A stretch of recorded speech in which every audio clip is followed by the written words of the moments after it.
it's hard to hide the frustration. You come home and your wife's like, "Hey, honey, how was your day?" And you got to put on the smile and say, "Oh, it was great." It was taking all my joy away, all my happiness away. Everything revolved around the bank account. I've got this business. Many people have made it successful.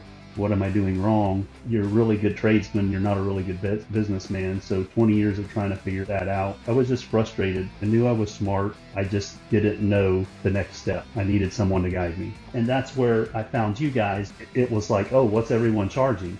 It doesn't matter. It's made a huge difference. I'm more excited.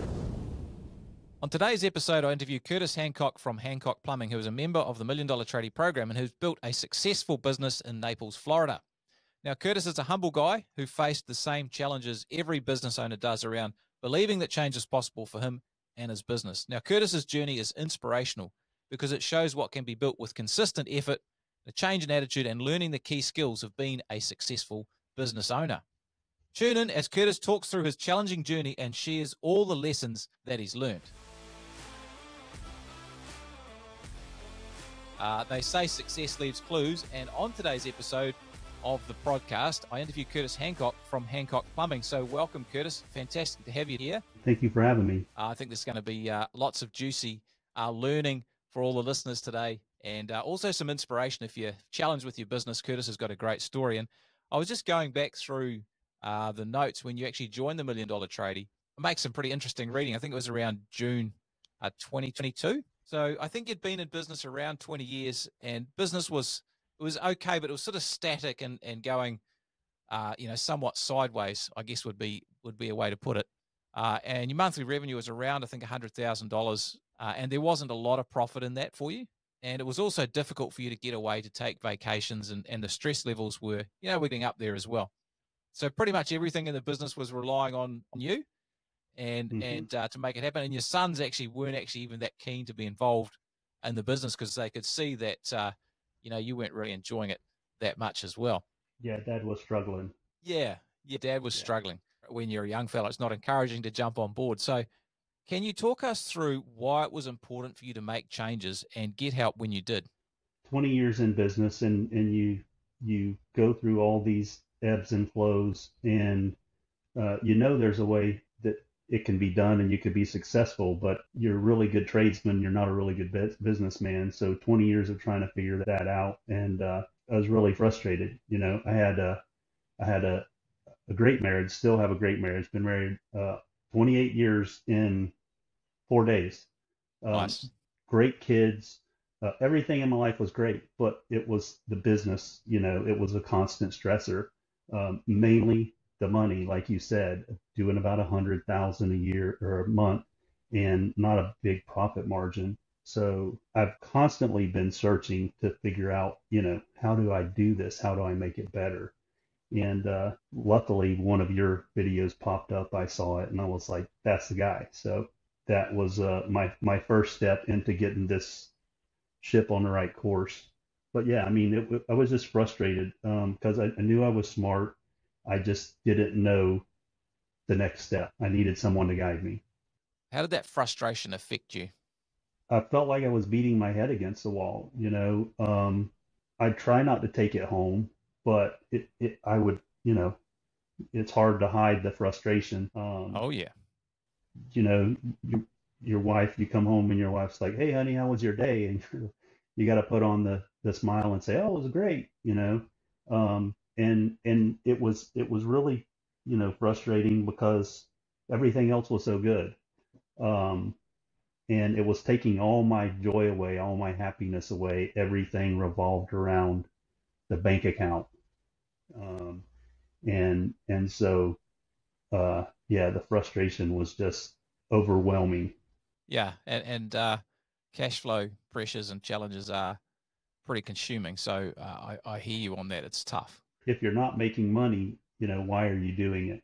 Right? You're just spinning your wheels. And that's what I felt like. I felt like I've got this business. Many people have made it successful. What am I doing wrong? I don't understand. So yeah, the frustration keeps building and you get in this vicious cycle and you can't get out. Yeah, and it certainly hits your confidence as well, which is tough. So let's fast forward. What does business look like now? What are the changes you've seen? Business now is this year we're up 51% in revenue. Our team is relatively the same. We haven't really added anyone new. My sons have come into the business and now are wanting to help and take it over. I am adding two more employees in about 2 weeks. We will grow a little bit then. So hiring's starting to get easier. The word's getting out about Hancock Plumbing after 23 years now. Good place to work. I have a warehouse guy now. He's controlling our inventory and checking all our orders in, so that's helped a lot. We've changed a little bit in the office with adding my younger son, Hunter. He does all the estimating now, so that's off my plate. That's a great win. It's huge because doing all the things I was doing and wearing all the hats, there's only a certain amount of estimating I could do. And so I think that was probably one of the biggest things in increasing our revenue was getting more bids out so that we could sign more projects. And he's bid triple of what I've ever bid in a year. And we've signed probably 25% of those. So that's been a huge win by just getting him into that position. I think there's a massive lesson there for everyone is that often our ability to grow revenue is constrained by our ability to put quotes and bids out, and we don't even realize that it's a bottleneck. But Right. it's almost hidden, isn't it? It's like, well, I kind Absolutely. of I work as hard as I can, but we don't realize that the cup's full and it's just overflowing everywhere. We don't see the impact of it until we actually put someone in place and build the capacity. And we've seen it so often that actually revenue just grows when you have more ability to get prices and bids out. Absolutely. It was huge for us. And like you said, it was hidden. I didn't know that that was one of the problems.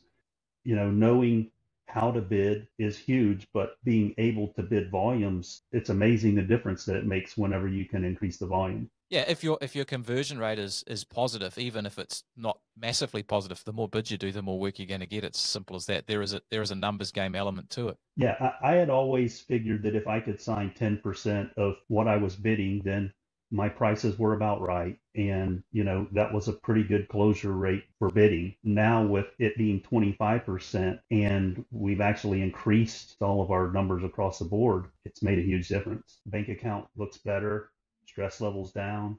It's funny how the stress levels relate to the bank account. You're like, I probably shouldn't, but it does. Like it's It such a does. direct correlation. Everything is easy with an extra $100,000 in the bank account. There's no doubt about that. Way easier. So you've increased revenue 51%. So how's that all impacted on profitability? Because that's obviously flowed through. Yeah, our profitability, it's really good. I think our profit margin is hovering somewhere around 48% or 49% the last time I checked. Gross profit, yeah. Yeah. And you need that to make Yeah. everything work. You don't realize what you need. It's funny because whenever I first went into business, it was like, oh, what's everyone charging? It doesn't matter, right? It doesn't matter. That's one of the things that I figured out. And then whenever I came into the $1 million Tradie program, it reinforced that. It doesn't matter what someone else is charging. What are your numbers? What does it cost for you to run your business? You need to make sure you're making this much money so that you can afford to keep running your business. Otherwise, you're going to be working for somebody else and you're going to close your doors. Yeah. I mean, there's no point doing work if you're not making money from it. And how often do people price work and do work for what they think they can get? And they take it because they can get it without actually understanding what the implications are for the profitability of their own business. And in fact, sometimes they're just signing themselves up to effectively a life of slavery to their business. Yeah, and I think a lot of people they price by feeling rather than by doing the math. And I know I was guilty of it early on, and it's like, oh man, I wouldn't pay that. Well, just because you wouldn't pay it doesn't mean someone else wouldn't pay it. And you're not taking advantage of those people. If you provide them a superior product or just a great solid product and you have an amount that you have to charge, people are going to be drawn to that. That's one thing that you have to break free of as a tradesman is I think that's too much. I'm ripping them off. Well, if they're willing to pay it, you're not ripping them off. They're probably making 5 times that somewhere else and you're freeing their time up to do that. And we never look at that. We get stuck on, well, what would I pay? Well, this guy's making $1 million a month, so he's okay with a $2,500 water heater. You don't have to charge $1,200 and try to be the lowest guy to get in there. Yeah, value is in the eye of the beholder or the Mm, purchaser, not in the eye of the service provider, which is a massive mindset shift. And I think you've hit on something there is that just because we're the tradesperson or we provide the service, we know how to do the thing. It's easy for us. And so we tend to devalue its value because it's simple. But it's not correct. simple to other people. One, they don't really know how to do it, or everyone says they know how to do plumbing, but as we were talking before, they have no idea, uh, and they need a plumber to fix it up. And two, they may not have the time. I think that's a Right. very important mindset shift that you've highlighted there. It's huge. And once you figure that out, your bank account will thank you for sure. Amen. So, what do you like to do for fun? I do a pretty good amount of hunting. I hunt whitetail deer and turkey and hogs and things like that. Um, you'll find me from October until February hunting deer, and then turkey season starts in 3 weeks, Yeah, so yeah. I'll start hunting turkey. And then I like to go out in the boat. My wife and I like to go out and spend time on the boat. So, what have the results meant from the business meant for you and for family? It's been great because my quality of life has gotten better. I'm not walking around sulking all the time because my bank account's low. I'm happier at home. I'm not grouchy and flashing out at the slightest little things like the plates are in the wrong place in the cupboard, you know. You've done Yeah, that as well. I'm that guy. Yeah. Yeah, and I don't, if someone puts them away, I'm fine with it. It just frustrates me to have to move them, but I'll move them. But I'm more laid back. I'm starting to take more time off from work. My wife and I took a week off between Christmas and New Year's, and we're like, we just need to get out of here. So took took that time off, went away. Had some friends get married in Jamaica a few weeks ago. We went down, spent 5 days in Jamaica. I have a vacation planned in May. We're going to go out west, Wyoming, Montana, see, national parks, Old Faithful, all that. And then last night I was told that we're going to Hawaii in August. So I've got more time to do that, and I feel good about doing that too. I'm not worried about what's going to happen when I'm gone. I have a great team here, and while we don't have everything completely figured out, we're working on it and we're all working in the right direction. So it's been great for me personally. So you've made lots of changes and done some great things, and I thought we could focus on a few of those, Curtis, and some of the things that have made a big difference for you, which I think would be really helpful if you could share some of that, wisdom with the listeners. And we've Okay. maybe touched on some of this, but let's dig into it. You've made some great gains in revenue, since we started working. So what have been the key drivers of that revenue growth for you? But like we mentioned earlier, the estimating, putting my son Hunter in that position has helped out tremendously. And then another tweak that we made is we have a billing meeting every week now. So every week I have a meeting with the girls in the office, and we talk about where jobs are, what stages they're in, what they're billed at, what they need to be billed at, why we have things that are open and not billed, what's holding them up, how do we get them. So we do all of that on Wednesday mornings. We have a 10 o'clock meeting on Wednesday mornings and do all of that stuff. That's been huge because cash flow is king, right? So we For we sure. are making sure that everything's billed. We're following up and making sure that they're getting paid on time. And just those two things have made a huge difference. Now, when you put on top of that knowing the numbers, knowing what you need to be charging, making sure you're profitable, back costing, all that, it makes a huge difference. To breaking it down to being more efficient in the field. We threw some systems in place for when we go do a new home. We made up a checklist for that. And we have guys going out that are, okay, who's going to be in charge of putting the sleeve through the footing? Who's going to be in charge of stretching out the cords and setting the generator up? Who's in charge of holding the dumb end of the tape and the smart end of the tape, who has the print reading off the measurements, who's running the machine, who's in the ditch. Example, we went to do an underground on a 5,500 square foot house a few weeks ago. I sent 6 guys out, had 4 bathrooms on the first floor. They put it in the ground in 3.5 hours. Wow. Before would have been an all day thing. The contractor even fed them, hey, if you're done by lunch, I'll buy lunch for you. Well, they were done at 11:15, and I'm calling them up, and I'm like, "Hey, Nick, the guys are waiting on their lunch. Where is it?" And Yeah, he's well, like, let's "What? go. They're Let's go. done?" So that it's made us so much more efficient, just so everyone has a job when they go out onto the into the field. Those little tweaks in efficiency make big changes too. Yeah, it's massive, and it is about all the details, isn't it? When It running is. jobs, because you can squeeze profitability out by paying attention to the details. Because every 5, 10, 15 minutes that get wasted through a lack of organization or a lack of clarity, not only does it add up on that one job, but when you multiply it across 10, 15, 20, 100, however many jobs you Yeah, do a year, it's a massive amount of profitability. it's huge. We have about 63 projects going on right now.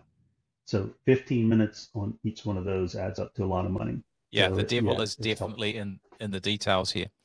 What would be your advice to other business owners who are really stuck with, a certain level of revenue who want to grow?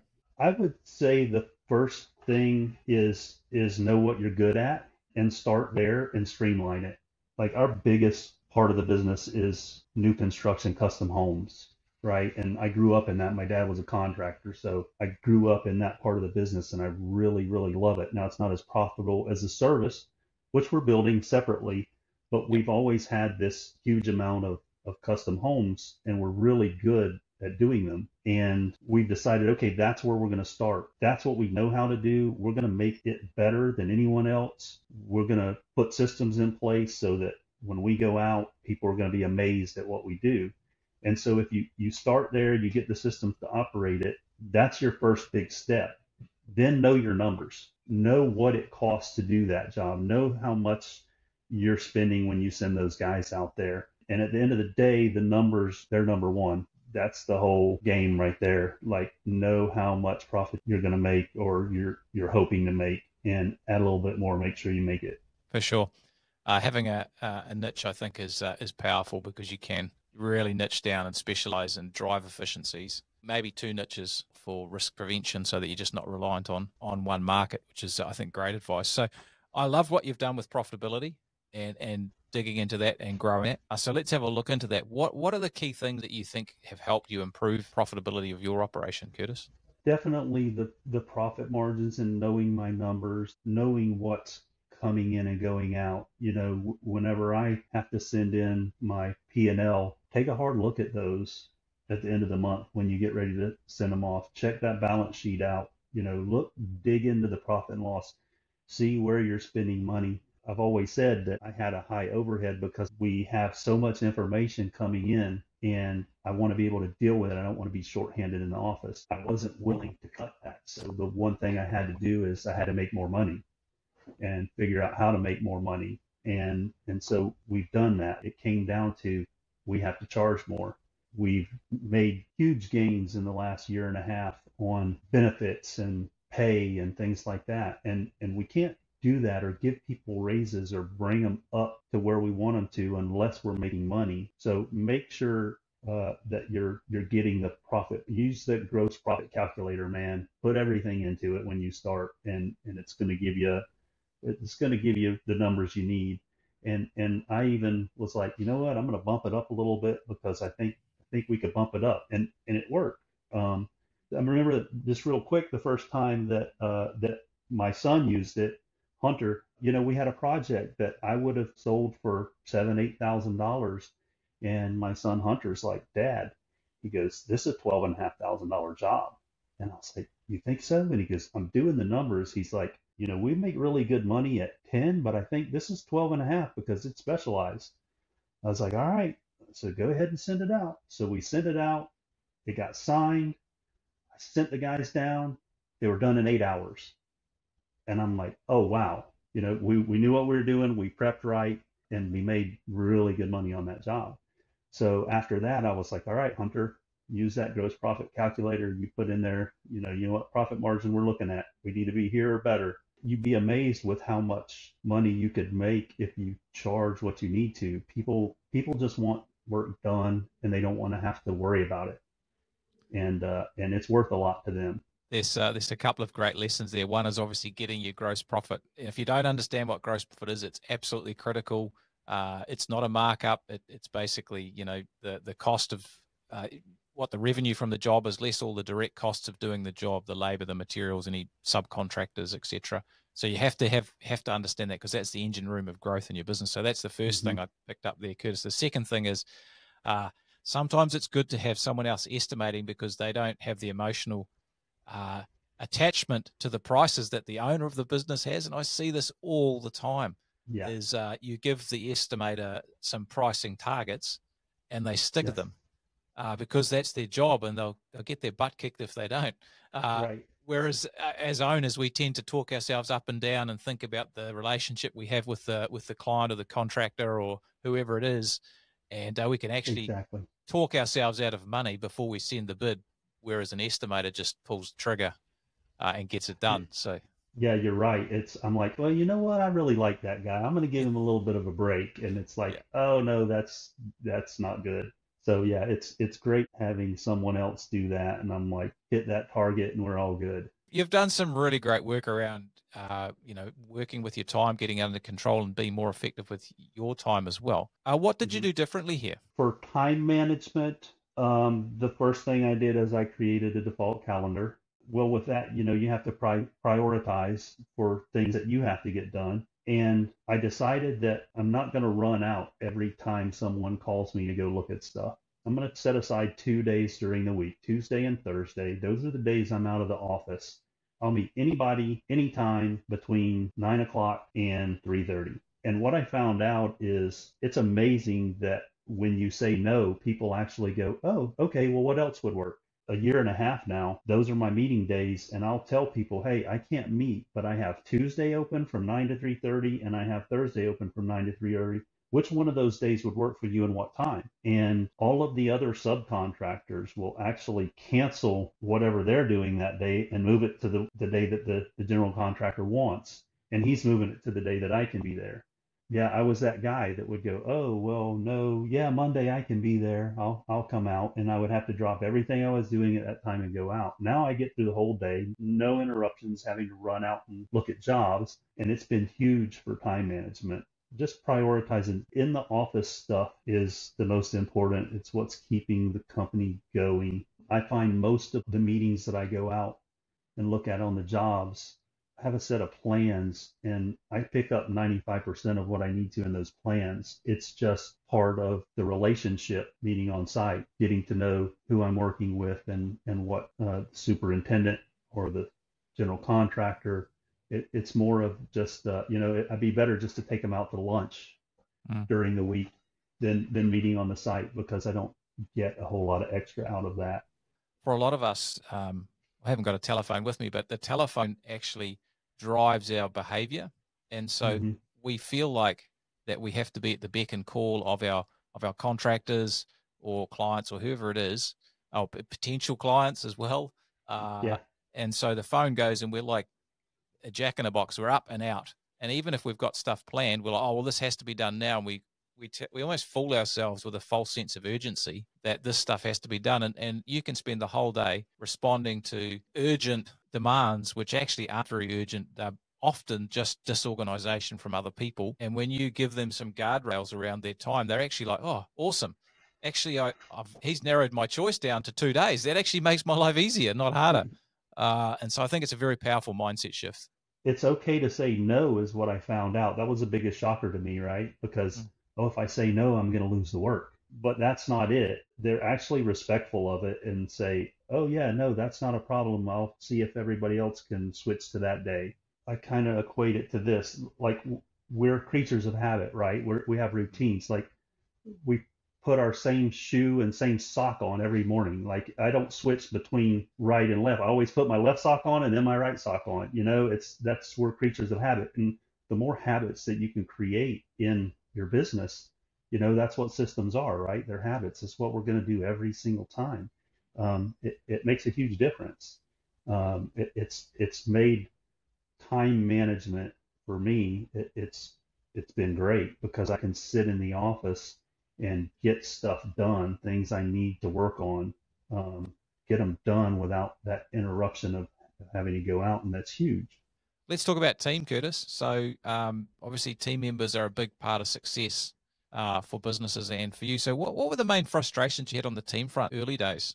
Productivity, but that relates back to me. I figured that out. Everything ultimately comes back to me. It's my responsibility. But we had a decent group of guys, but there's always one person, if you let them, that brings everybody else down to their level. Um, Once we corrected that, the team flourished. It was like somebody flipped a switch.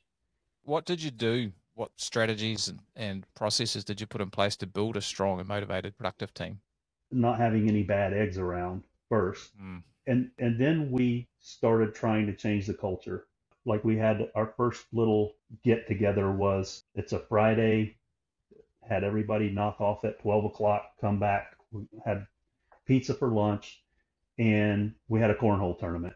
Winners get $50 gift cards to their favorite place, Target, Walmart, Home Depot. We do safety meetings on Thursdays.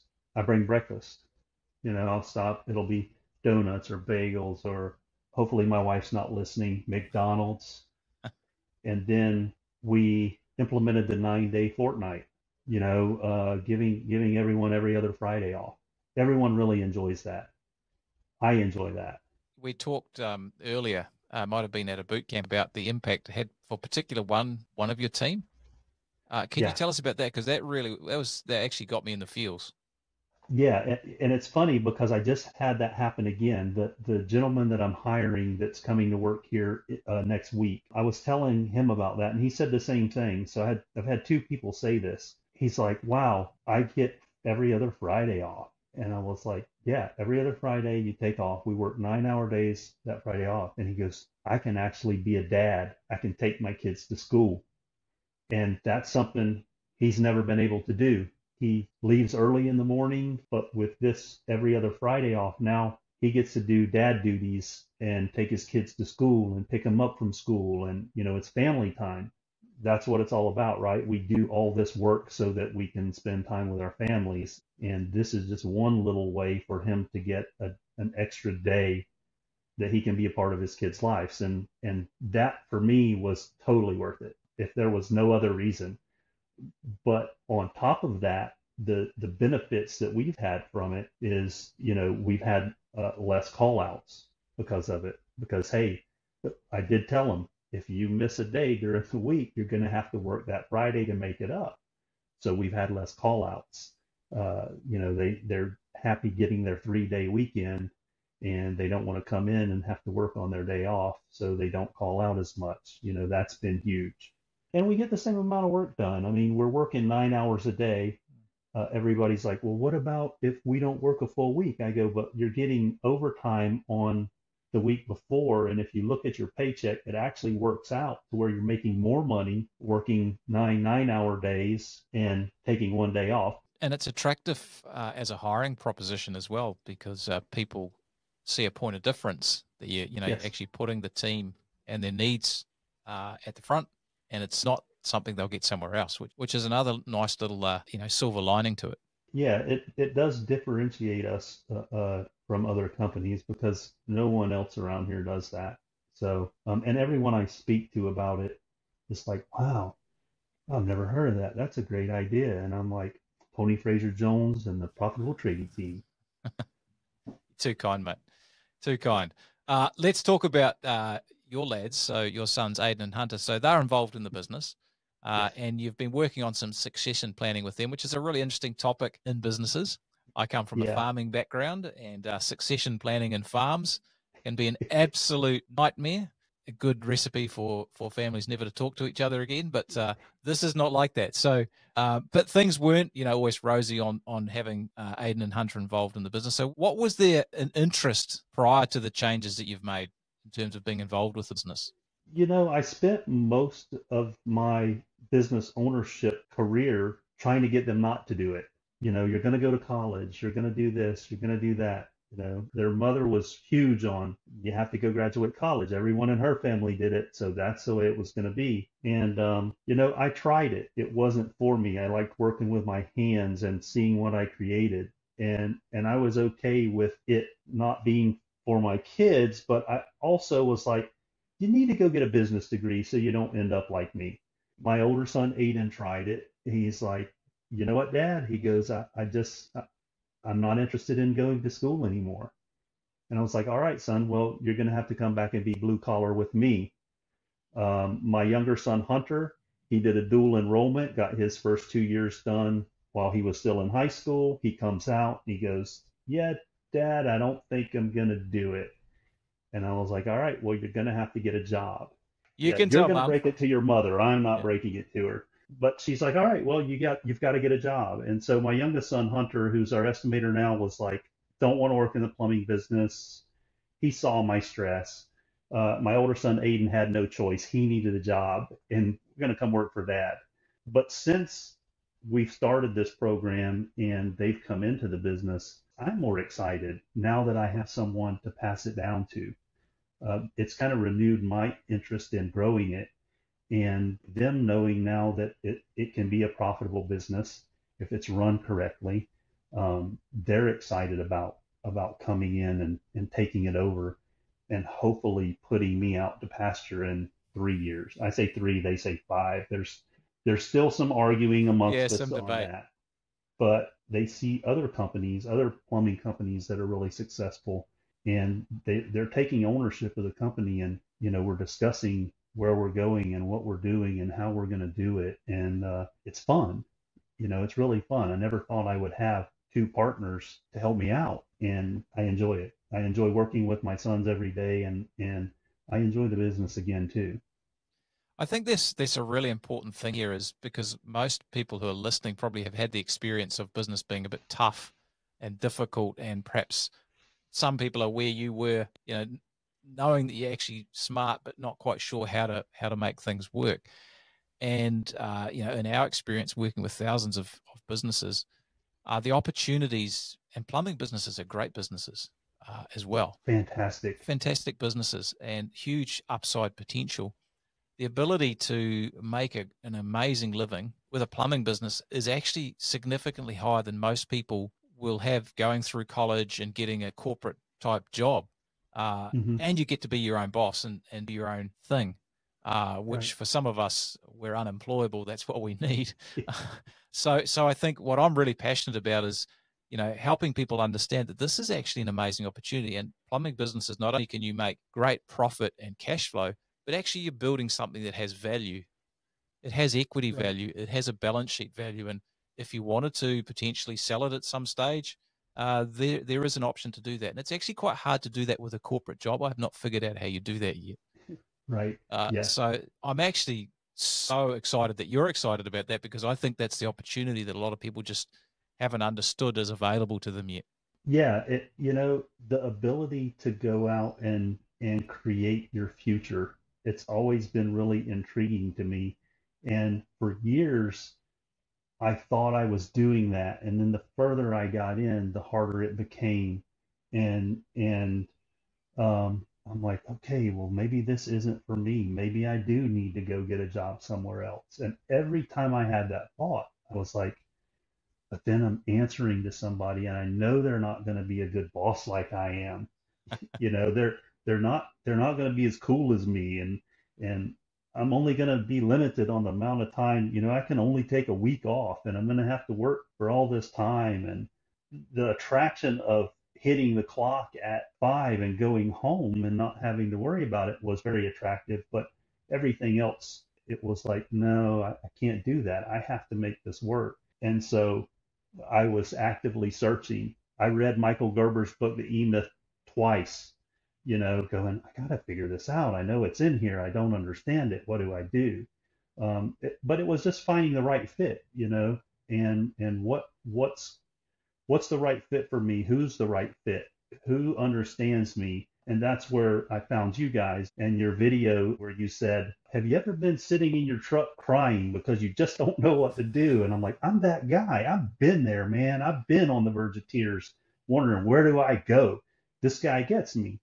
And when I took that step, it was like dawns on Marblehead, right? It's like, ah, and yeah, it's right there. You just got to reach out and grab it and say, Let's do this and create your future. That's why I'm passionate about having these discussions, and what we do is because a lot of people are actually created a prison with their business, but it's unfortunately a prison of their own making because there's just some things you haven't learnt yet. It's not hard.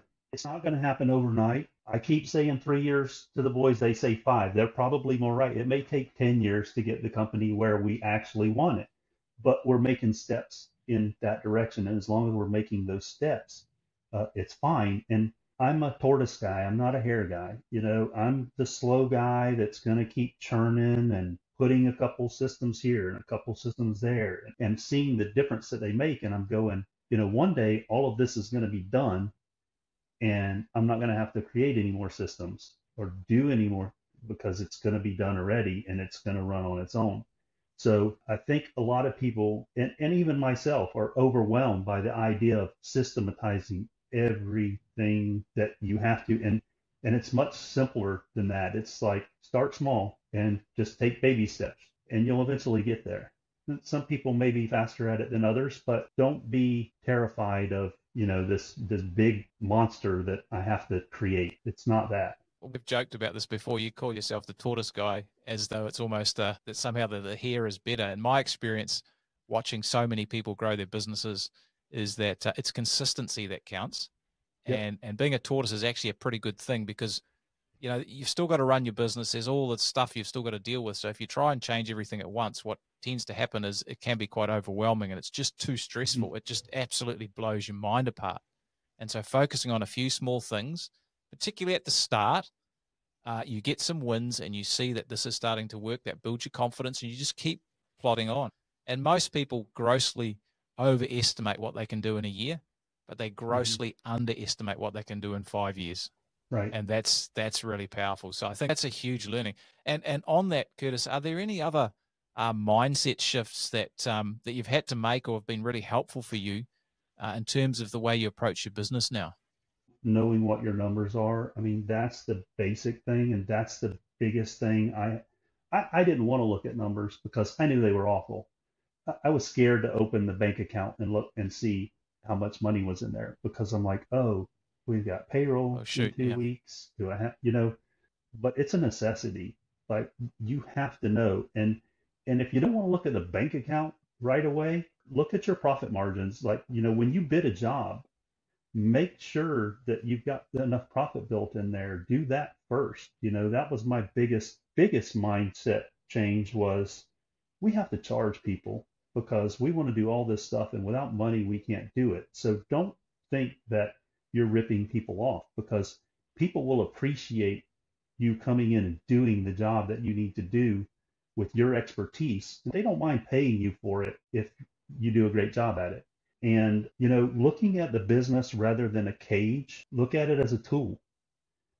It's a tool. It's a vessel that's going to help you go to where you want to be.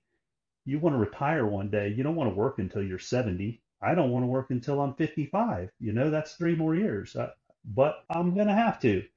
But it's a tool, man. Use it. Use it to get you where you need to go. You're going to want to be able to take your wife on a nice vacation. You're going to want to be able to retire one day. This is the tool that you can use to do that. And I tell people, you don't just drive your car down the road and never rotate the tires, never change the oil, never change the wiper blades. Like if you did that, it would be a mess. Same thing with your business. You got to check the oil. You got to make sure there's enough wiper fluid. And you got to check that stuff and make sure that it's working properly. And if it's not, you need to figure out how to make it work properly. Having a great business is not just about being great at getting your work done out in the field. That's obviously a prerequisite, but if you just do that, that doesn't guarantee success. It's actually looking at this business as a vehicle and working on the business Right. to create the outcomes that you want, which is unfortunately where we get stuck a lot of the time because we're so busy worrying about the jobs, we forget about the end game, which is the business. Absolutely. How important is getting outside help been to help you with the growth and the success you've had with your business? It's been huge. It's been the one thing that I've needed my whole business career. I wish that we had met whenever you first started your business. I had more hair then. Well, I can't speak to that, but you've created a great business, hair or no hair. You You're too know, kind. helping guys like me figure out what they needed to do, putting it in place, giving them the tools that they needed, giving them the support, the accountability for me, the reading and learning. Two books in the suggested reading. They're my favorite books now. One is the Mike Michalowicz, Profit First. Huge. I'm like, I read that. I'm like, oh, right away, we're doing that. We have to implement that because I was tired of getting to the end of the year and going, okay, the accountant says I made all this money, but where is it? You know, it's spent already. So that one's been huge. And then Chris Voss, the FBI negotiator, Never Split the Difference. Gosh, what a great book. That's a Um, thumper. it's fantastic. I listened to it again on my way to and from Jamaica a couple weeks ago, and I'm like, I'm going to keep listening to that one probably 2 or 3 times a year. It's unbelievable. It's life changing, especially in negotiation and even interacting daily with employees or friends. The accountability's been huge. You might have to send somebody over to like rack my knees or something to keep me in line and keep me on track. But the phone calls, the check-ins, it's been really, really great to have someone that I feel like is someone that wants to see me succeed and is doing everything they can to help me succeed. And I feel like I'm letting you guys down when I don't do what I need to do. So that's been really, really important because, you know, we're in this by ourselves as tradesmen and we don't have anyone to lean on. And I look at you all as that, you know, that person for me is someone I can, if I have a problem, I can call and I can say, hey, I'm having an issue, you know, Dr. Dwayne or Michelle, like I pick up the phone and, hey, this is what I'm looking at. I'm really kind of stuck. I don't know where to go from here. And that's been really huge. Also, the making me send my numbers in every month, making me look at my numbers and know what they are. That accountability, because that's something I didn't want to do whenever I started, and now I'm like, oh, that's something you have to do, and it's every month you have to do that. And I just got an email from Jeff that popped on my screen that said my numbers are due. So Send them in. yeah, So this has been great fun, Curtis. And look, I'm really impressed by the way that you consistently chip away at things. I think that's actually the key here. And I'm so excited about the fact that Aiden and Hunter are involved and that you're all excited about that. Like we've said, there's always more to do, and that's always. fine. But actually, I think the future holds even more for you in the business, and you'll go even further than you've come so far. And I think you should be really excited about that. Yeah, I'm excited to see what the future brings. I've always had a dream of having a legacy that I could pass down to my children, and so that's exciting. And it's exciting to see how the business is moving and in the direction it's moving in. And again, all thanks to you guys. I mean, I would not be moving in that direction if it weren't for you guys. It's awesome to be able to help. And I think a cool thing as a father, obviously I've got a bunch of kids as well, is you want them to learn the lessons that you've had and actually not have to repeat all the same challenges so that they can get to where they're going with less stress and hassle than you did. And that's all a father can want for their children. So I think that's amazing. Mate, this has been great fun. Really appreciate your time. And I Yeah, think the thank listeners are you. going to find, so much helpful in this. So appreciate your honesty and sharing your story. Yeah, I hope they get a little bit out of it, if just to know that there's a way you can do it too. You know, I'm just aspiring to be Luke Kehoe. Did I say that right? Yeah, that Luke, guy's good old a Luke. He's a legend. weapon. Yeah. Wow. Hopefully we're there one day. Nice job, man. Take care. Thank you. Talk soon.